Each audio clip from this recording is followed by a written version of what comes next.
Assalamualaikum warahmatullahi wabarakatuh.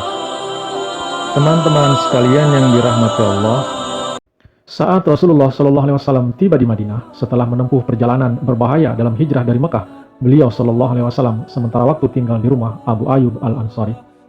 Kaum Ansar pun berlomba-lomba untuk melayani Rasulullah Shallallahu Alaihi Wasallam dengan penuh semangat dan ketulusan. Mereka mempersembahkan yang terbaik dari apa yang mereka miliki ke hadapan Rasulullah Shallallahu Alaihi Wasallam. Ummu Sulaim, seorang janda yang tidak punya apa-apa, tidak mau ketinggalan. Ia datang menghadap kepada Rasulullah bersama putra tercintanya, Anas, yang saat itu berumur antara 8 hingga 10 tahun.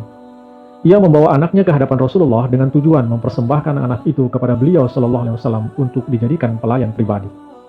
Ummu Sulaim mengatakan, "Wahai Rasulullah, sungguh orang-orang Ansar dan perempuan-perempuan Ansar telah memberimu hadiah kecuali aku. Dan aku tidak menemukan sesuatu pun untuk dapat aku hadiahkan kepadamu kecuali hanya anak laki-laki ini.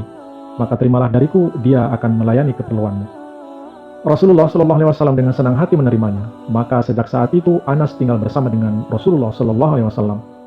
Anas diperkirakan lahir pada tahun 612 Masehi, tahun ketiga kenabian atau tahun ke-10 sebelum hijrah Rasulullah Shallallahu Alaihi Wasallam ke Madinah.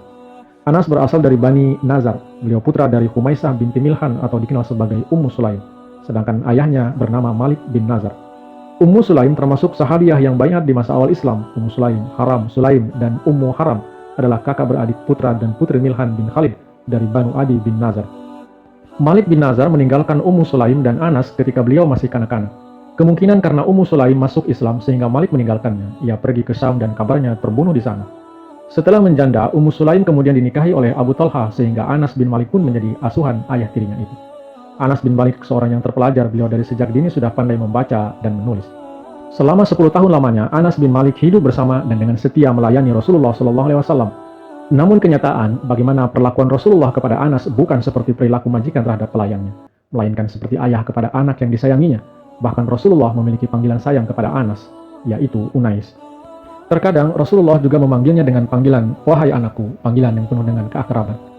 Walaupun beliau menjadi seorang pelayan dan pesuruh Rasulullah dan tetap dalam kedudukan itu sampai wafat beliau Shallallahu Alaihi Wasallam, Rasulullah tak pernah berucap kasar, tidak pernah menegurnya tanpa ramah, dan tidak pernah memberi tugas yang lebih berat daripada kemampuannya bekerja. Selama Rasulullah tinggal di Madinah, Anas tinggal bersama beliau Shallallahu Alaihi Wasallam. Oleh karena itu, kesaksian Anas menyingkapkan watak Rasulullah selama beliau tinggal di Madinah sebagai seorang utusan Allah dan sekaligus pemegang tampuk kekuasaan. Selama pergaulannya bersama Rasulullah Shallallahu Alaihi Wasallam, Anas bin Malik sebagai pelayan beliau Shallallahu Alaihi Wasallam banyak mendapatkan karunia dan keberuntungan. Karena cukup lama tinggal bersama dengan Rasulullah, Anas bin Malik banyak mendapatkan khazanah ilmu dan pelajaran langsung dari beliau Shallallahu Alaihi Wasallam.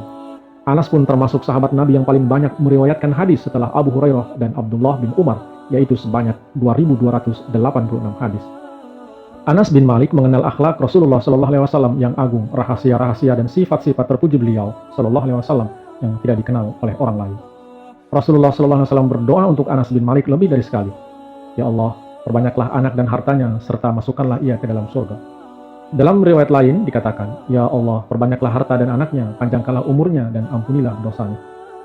Allah Ta'ala mengabulkan doa Rasulullah Shallallahu Alaihi Wasallam. Anas bin Malik menjadi salah seorang sahabat Nabi yang paling banyak hartanya, paling banyak keturunannya, hingga anak keturunannya mencapai 100 orang lebih. Beliau dianugerahi umur yang panjang hingga 103 tahun.